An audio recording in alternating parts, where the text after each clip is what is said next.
Baik, selanjutnya kita ke narasumber terakhir kita, ada Bang Horas Pasaribu. Bang Horas, sudah siap Bang Horas? Iya, siap, Bu. Oke. Saat ini Bang Horas menjabat sebagai Inspektur Tambang di Kementerian ESDM. Dan pada kesempatan kali ini, Bang Horas akan membahas komparasi terkait penggunaan pengangkutan dengan pipa dari sisi pemerintah dan dari sisi pengguna dan penyedia. Seperti apa dan bagaimana, kepada Bang Horas, layar dan waktu saya persilakan.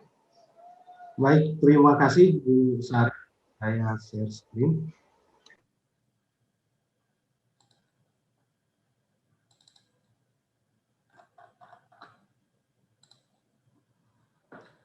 Baik, Bapak Ibu sekalian, revolusi transportasi fluida.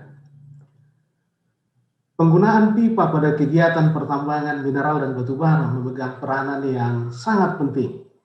Ya, seperti kita ketahui bersama, pipa digunakan untuk mentransportkan baik itu air atau misalnya konsentrat berupa lumpur dari front tambang ke settling pond, atau juga mentransportkan konsentrat hasil pengolahan mineral misalnya. Ya, jadi penggunaan pipa memegang peranan yang sangat penting. Akan tetapi faktanya di lapangan juga kita masih menggunakan truk, ya kita masih menggunakan truk atau trailer untuk kebutuhan transportasi ini. Kita masih menggunakan truk untuk mentransportkan fuel atau juga menggunakan truk untuk mentransportkan air misalnya. Ya, kita mengenal fuel truck ataupun trailer, fuel trailer, kemudian water truck atau water trailer. Nah, pada beberapa tahun yang lalu, industri pertambangan kita mengalami beberapa kejadian terkait dengan penggunaan truk ataupun penggunaan pipa, pada saat mentransportkan material. Misalnya pada tahun 2008 di salah satu tambang mineral, di mana tambang ini mentransportkan konsentrat hasil pengolahannya melalui pipa. Tentunya karena dia konsentrat, bukan fluida cair, bukan liquid, maka tentu tidak cukup hanya dengan grativitasi. Maka ditambah dengan tekanan yang sangat tinggi. Tekanan operasi yang digunakan itu berkisar antara 4.000 sampai 4.300 PSI. Dan secara bertahap dan mereka menggunakan carbon steel pipe. Secara bertahap tentunya akan terjadi korosi atau juga wear atau aus, terjadi pengikisan pipa, maka secara bertahap pipa ini harus diganti. Dan kalau misalnya sudah diinstalasi pipa yang baru, sudah diinstal, sebelum dioperasikan tentu harus melalui satu proses yang kita sebut sebagai hydrotest. Nah, pada saat pelaksanaan hydrotest terjadi kecelakaan, Bapak Ibu sekalian, di mana karena tadi tekanan operasi mencapai 4.000 PSI, maka tentunya tekanan pengujian harus lebih tinggi dari tekanan operasi. Maka waktu itu rencananya akan diuji di level 5.000 PSI. Nah, kemudian diisi air karena namanya pun hydrotest. Kemudian untuk meningkatkan tekanan di dalam instalasi pipa, maka dimampatkanlah udara ke dalam menggunakan high pressure pump. Nah, kemudian tekanan akan naik terus. Nah, pada saat tekanan mencapai 4.000 PSI atau mencapai tekanan operasi dan akan harus naik lagi, karena tadi direncanakan diuji di level 5.000 PSI. Nah, terjadi air menetes, ya. Air menetes di connection antara nozzle dengan instalasi pipa.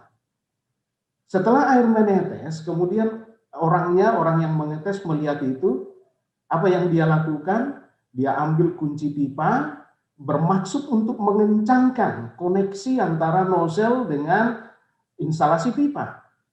Nah, supaya muter kunci pipa ini enak, dikasih lagi pipe extension supaya lebih panjang lengannya. Oke, karena lengan lebih panjang menghasilkan momen lebih besar, jadi lebih enteng muternya. Nah, akan tetapi apa yang terjadi pada saat diputar, sambungan antara nozzle dengan instalasi pipa itu lepas. Dan bisa kita bayangkan Bapak Ibu sekalian seperti apa host dari high pressure pump tadi. High pressure pump itu tekanannya maksimum 9.000 psi. Jadi seperti ular yang tidak ketahuan, tidak terprediksi arahnya. Nah, untungnya, syukurnya pipa tidak host tidak sampai memukul orang.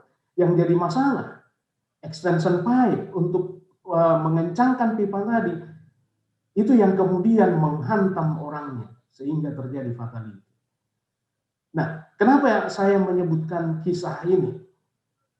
Karena ternyata tadi disampaikan oleh senior, mohon maaf, saya karena lihat Simanjuntak, saya panggil Lai saja. Saya lihat Lai Simanjuntak tadi menjelaskan bahwa servis yang ditawarkan oleh mereka itu adalah full service, ya, full service, mulai dari instalasi sampai tes siap pakai, siap pakai. Jadi begitu kita kasih PO, nanti langkah kemudian kita siap pakai. Artinya yang menghadapi bahaya ini adalah timnya perusahaan, timnya Pak Pedro. Bukan berarti kita sudah merelakan timnya Pak Pedro mengalami kecelakaan yang seperti ini, tidak. Akan tetapi karena mereka sudah dibekali dengan kompetensi yang memadai. Artinya, ya kalau di lapangan kita mengenal ini sebagai pengendalian bahaya dengan metode administrasi. Kita pindahkan bahaya itu ke orang yang atau ke tim yang sudah kompeten di bidangnya. Jadi sehingga ya kita tidak akan mengalami kecelakaan seperti ini lagi. Nah, saya pikir ini hal yang baik yang dijelaskan oleh Pak Pedro tadi. Kemudian yang kedua, tahun 2009, sebuah instalasi pipa HDPE untuk mentransportkan tailing di salah satu tambang mineral itu putus, lepas. Dan yang ada di dalam itu tailing, Bapak Ibu sekalian. Dan apa yang terjadi? Maka terjadi potensi kerusakan lingkungan. Dampaknya besar. Dampaknya besar. Nah, sangat menarik tadi apa yang dijelaskan oleh Pak Pedro saat menjelaskan perbandingan. Saat menjelaskan perbandingan antara carbon steel pipe atau HDPE, kemudian juga RTP. Nah, di sana disebutkan bahwa HDPE tidak untuk tekanan yang tinggi. Nah, ini yang masalah. Sambungan bisa lepas. Nah, semakin pendek pipa tentunya untuk sebuah instalasi maka akan semakin banyak sambungan. Artinya, kemungkinan terjadinya lepas sambungan itu semakin besar. Nah, saya tertarik sekali tadi dengan RTP panjang 220 meter sampai 400 meter. Sedangkan kalau HDPE kalau tidak salah 4 sampai 6 meter saja. Artinya untuk satu roll pipa RTP 400 meter itu sudah setara 100 pipa HDPE. Artinya 2 sambungan RTP setara dengan 99 sambungan HDPE. Saya pikir ini hal yang sangat menggembirakan buat kita dan layak disebut sebagai revolusi. Ya, karena berkurangnya sambungan akan berkurangnya potensi bocor atau lepas sambungan. Nah, kemudian di tahun 2010, nah ini transport fluida, ini fuel truck yang Bapak Ibu lihat ini. Ya, fuel truck terjadi di salah satu tambang batu bara tahun 2010. Ya, fuel truck terbalik. Kenapa terbalik? Nah, ini yang menjadi karakteristik daripada truk yang digunakan untuk mentransportkan fluida. Sebagaimana kita jelaskan di beberapa kesempatan sebelumnya, Bapak Ibu sekalian, truk untuk mentransportkan OB tentu akan sangat berbeda dengan truk mentransportkan fuel. Kalau truk yang kita gunakan untuk mentransportkan overburden atau batu bara misalnya, yang ditransportkan itu solid. Karena dia solid, maka center of gravity atau titik pusat massa itu tetap berada di satu titik. Artinya tidak akan mengganggu traveling stability. Tapi apa yang terjadi dengan fluida? Saat Anda mengerem, fluidanya akan terdorong ke depan. Saat Anda akselerasi, fluidanya akan terdorong ke belakang.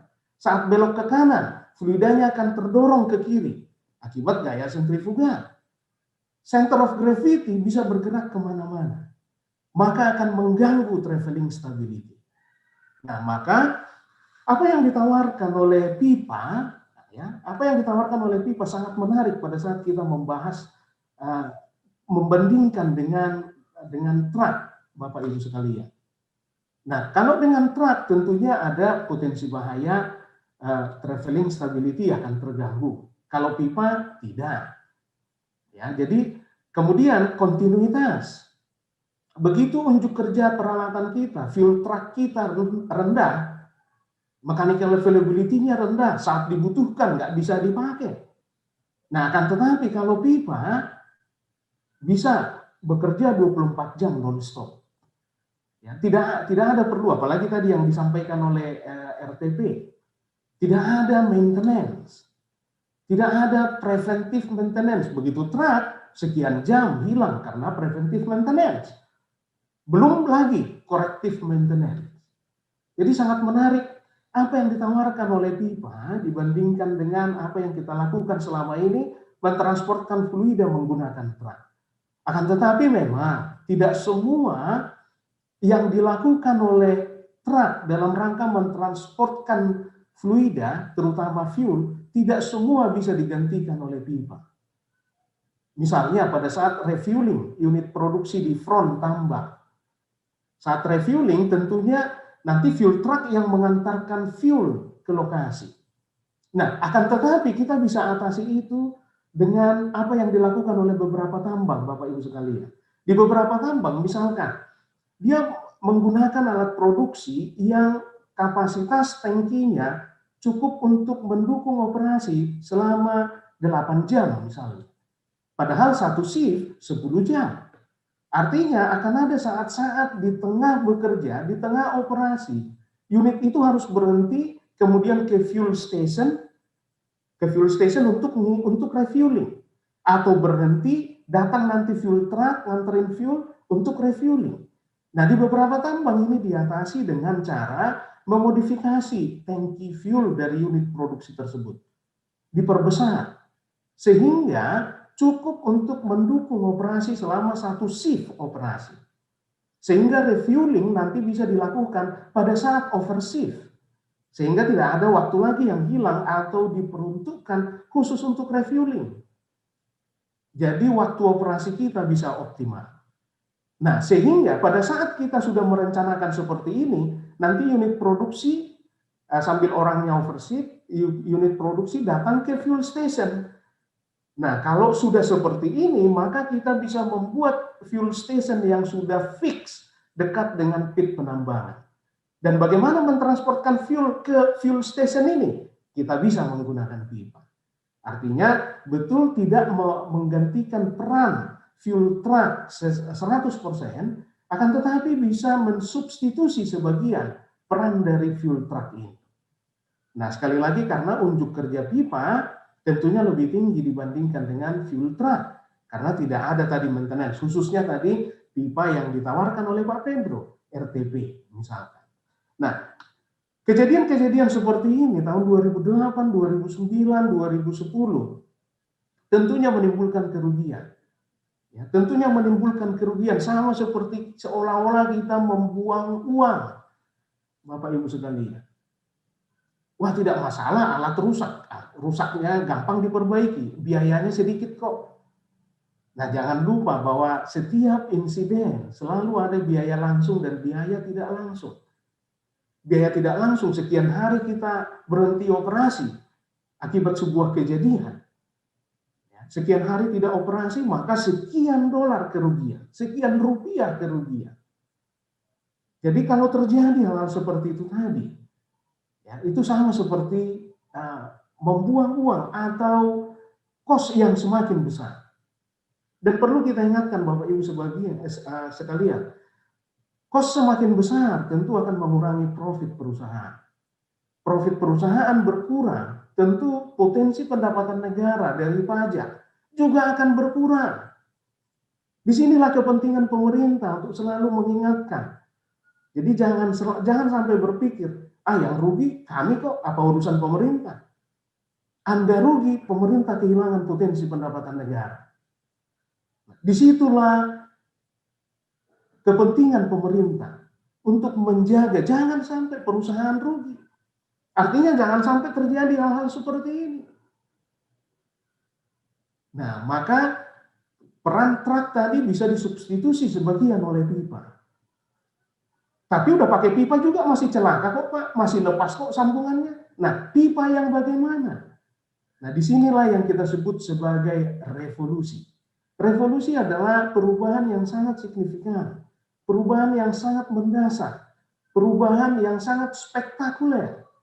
Dan saya pikir kalau kita lihat dari propertis RTP yang disampaikan tadi, itu adalah sebuah revolusi. No corrosion, no scaling, apalagi no maintenance. Bukan less maintenance, tapi no. Ya, disitulah letak revolusinya, Bapak Ibu sekalian. Jadi sekali lagi, cost menjadi besar kalau terjadi hal seperti tadi. Dan pada saat ini kita sedang menghadapi pandemi COVID-19. Di mana pada saat karyawan cuti dan pulang ke site harus diisolasi dulu 14 hari. Rata-rata isolasinya di hotel. Yang tadinya itu tidak ada. Yang tadinya begitu nyampe di provinsinya langsung bisa ke site, langsung bisa bekerja. Akibatnya apa? Produktivitas menjadi berkurang. Produktivitas turun karena 14 hari kita harus standby di hotel. Belum lagi biaya hotelnya, biaya makannya, biaya laundrynya. Belum lagi hal-hal yang tidak terukur. Misalnya 14 hari makan tidur di hotel. Betul, itu tidak menyenangkan. Ya, walaupun di hotel makan tidur. Ya, karena tidak produktif. Nah, di samping itu, belum lagi dengan 14 hari dinabubukkan seperti itu, kompetensi pun bisa terpengaruh. Kompetensi bisa terpengaruh. Nah, kemudian sebelum ke site harus di swab. Dan itu semua biaya, Bapak Ibu sekalian. Itu semua biaya. Dan sebagai gambaran buat kita sekalian, ada salah satu kontraktor di Kalimantan Timur. Ini kontraktor, bukan pemegang izin usaha pertambangan. Ini kontraktor. Kontraktor dan bukan kontraktor yang terbesar di Indonesia ini. Ini kelas medium. Dengan adanya pandemi COVID-19 ini, mereka mengalami peningkatan biaya operasi akibat isolasi di hotel, pemeriksaan kesehatan, swab, rapid test, dan sebagainya. Mereka mengalami pembengkakan biaya operasi sampai 4 miliar per bulan. 4 miliar per bulan. Jadi bisa kita bayangkan, Bapak Ibu sekalian, 4 miliar kosnya bertambah, maka implikasinya 4 miliar juga profitnya berkurang. Kalau pajaknya 10% karena ini kontraktor misalnya, maka potensi pendapatan negara berkurang 400 juta. 400 juta itu berapa banyak sih Pak? Gaji 4 tahun satu orang inspektur tambang. Seperti itu. Akhirnya negara harus memikirkan lagi dari mana cari gajinya inspektur tambang, kira-kira begitu. Jadi implikasinya besar. Ya, dampaknya besar. Maka di samping tadi karena kecelakaan yang terjadi, kemudian pandemi COVID-19, maka satu hal yang tidak bisa ditawar-tawar saat ini adalah efisiensi. Efisiensi. Efisiensi dalam segala hal. Dan apa yang ditawarkan oleh RTP tadi, saya sangat tertarik sekali. Yang pertama tadi, capex-nya minimal. Karena biaya investasi untuk RTP tadi dibandingkan dengan carbon steel pipe jauh lebih rendah. Harganya, biaya instalasinya, lama waktu pengerjaannya. Ya, bisa kita bayangkan kalau berlama-lama untuk instalasi, maka sekian jam juga, sekian hari juga waktu produksi yang hilang. Nah, dengan waktu instalasi yang semakin sedikit, lebih cepat instalasinya bisa digunakan. Lebih cepat orang yang mengerjakan instalasi itu bisa mengerjakan pekerjaan yang lain. Nah, itu keuntungan yang pertama. Kemudian yang kedua tadi disebutkan untuk menginstalasi butuh orang jauh lebih sedikit dibandingkan dengan jenis pipa yang lain. Jauh lebih sedikit. Artinya apa?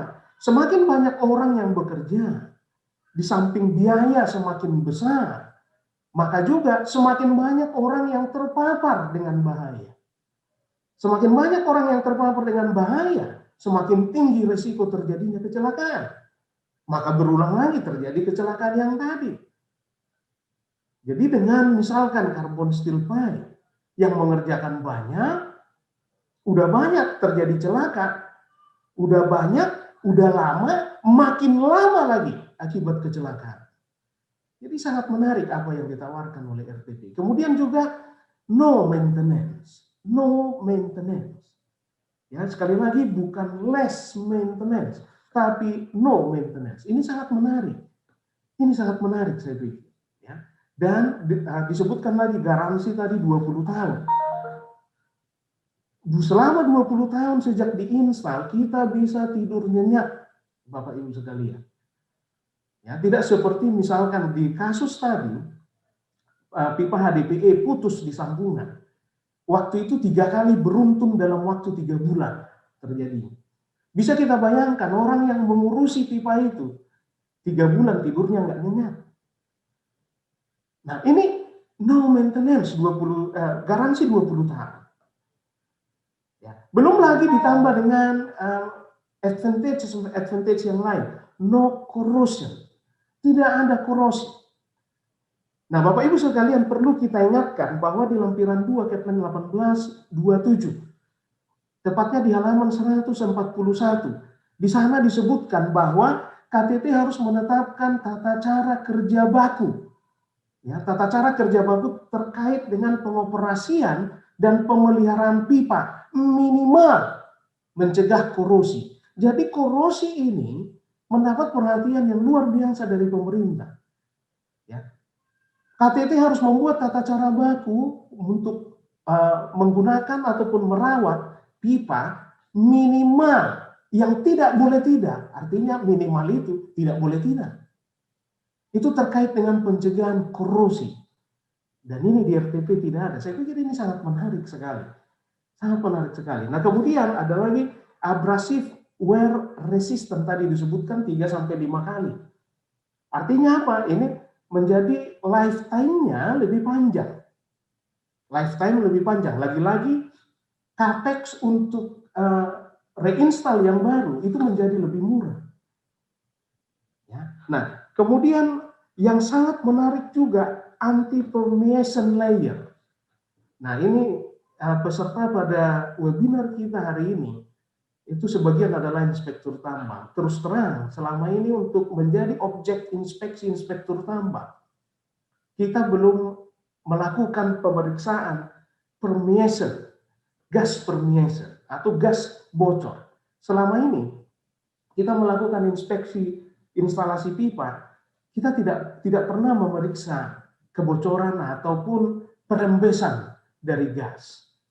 Nah, saya pikir ini menjadi hal yang menarik dan ini juga menjadi informasi yang sangat penting buat inspektur tambang dan kita perlu membicarakan ini lebih detail lagi, ya, lebih fokus lagi nanti di kemudian hari untuk menjadi objek pengawasan saya pikir, ya, karena semakin lama semakin besar gas permeation ini juga akan merusak lingkungan dan bisa terjadi ya gas yang terekspos bisa terjadi insiden. Nah, maka perlu nanti kita evaluasi, kita pikirkan lagi dan kita diskusikan apakah ini akan masuk menjadi poin inspeksi untuk inspektur tambang. Dan ternyata RTP sudah duluan menjawab itu. Nah, ini menariknya. Maka saya pikir Bapak Ibu kesimpulan kita pada hari ini adalah Karena tadi dengan kondisi pandemi COVID-19, kos bertambah, begitu juga kalau terjadi kecelakaan atau insiden terjadi kos yang begitu besar, belum lagi harga komoditi misalkan yang turun naik, maka menuntut kita untuk melakukan efisiensi. Maka tidak ada salahnya saya pikir kita melakukan evaluasi dulu terkait dengan informasi yang disampaikan pada hari ini, seperti apa efektivitas penggunaan dan efisiensi cost terkait dengan penggunaan RTP. Nah, saya pikir itu dari saya, dan sebagai penutup Bapak Ibu sekalian, ya ini saya sangat terkesan sekali dengan seseorang yang menyampaikan ini kepada saya, mata lebah dan mata lalat. Apa bedanya mata lebah dan mata lalat? Mata lebah akan selalu mencari bunga dimanapun dia berada. Walaupun dia berada di tempat sampah sekalipun, dia akan selalu mencari bunga.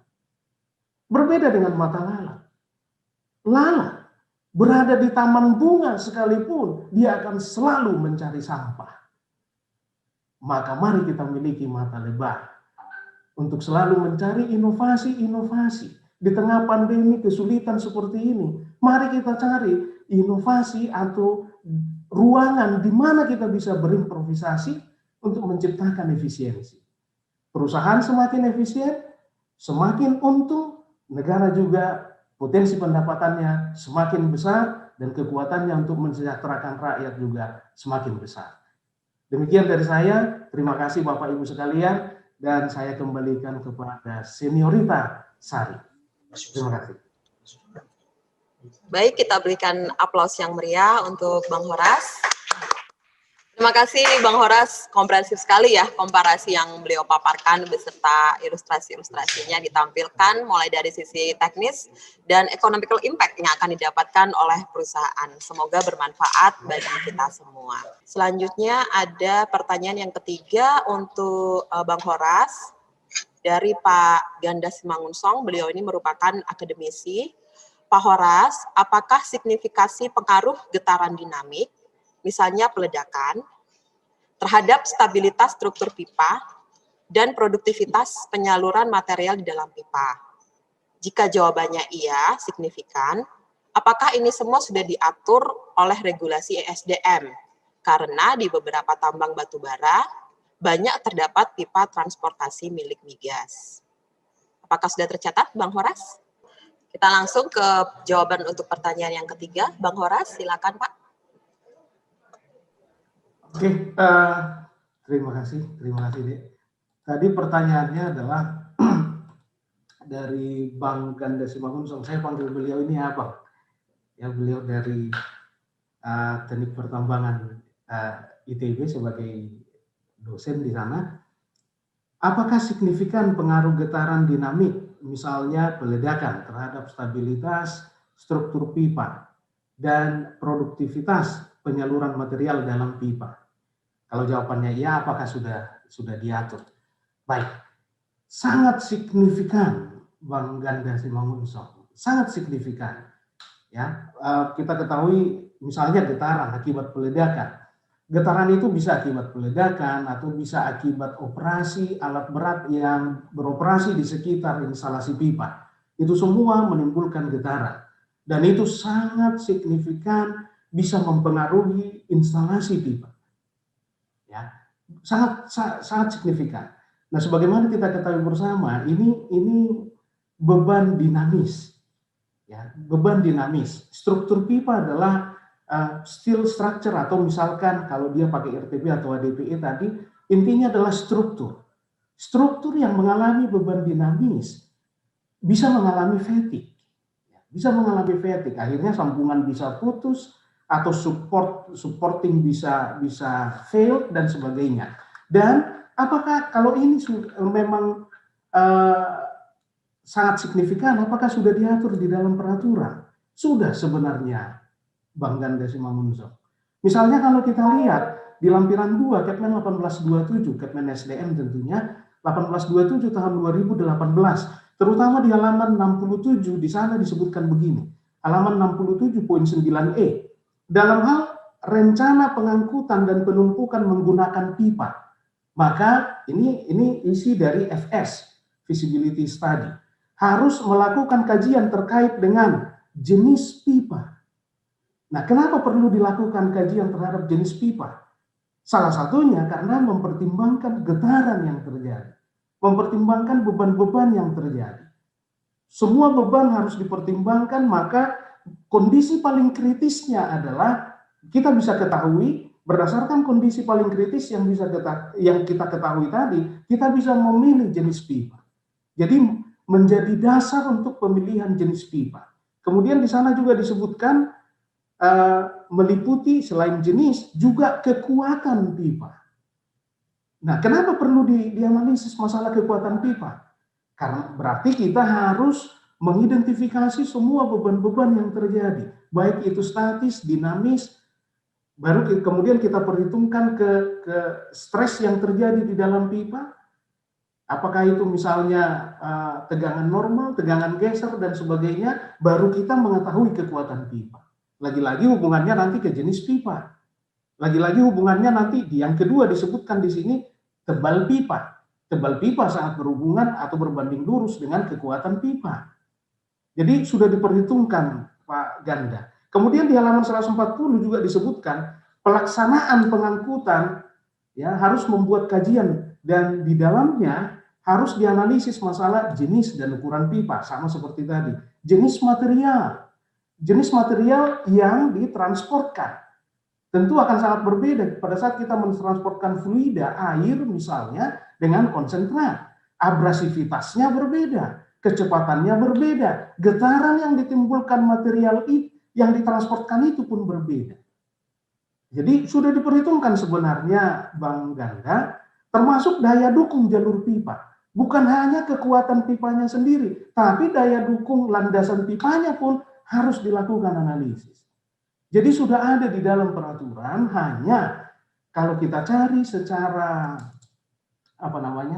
secara letter-let, ya tidak ada tertulis getaran di sana. Akan tetapi apa yang disuruh dianalisis itu salah satunya yang kita analisis itu adalah getaran. Jadi sudah termasuk di dalam peraturan. Karena kalau peraturan ini kita tulis secara detail semuanya, nanti pada saat kita sosialisasi, kita nggak cukup bawa backpack, kita harus bawa troli karena capman-nya akan sangat tebal, setebal 3-4 ring, seperti itu Bang Ganda. Mohon maaf, terima kasih Bang Ganda. Silakan. Terima kasih Pak Horas, keren sekali jawabannya.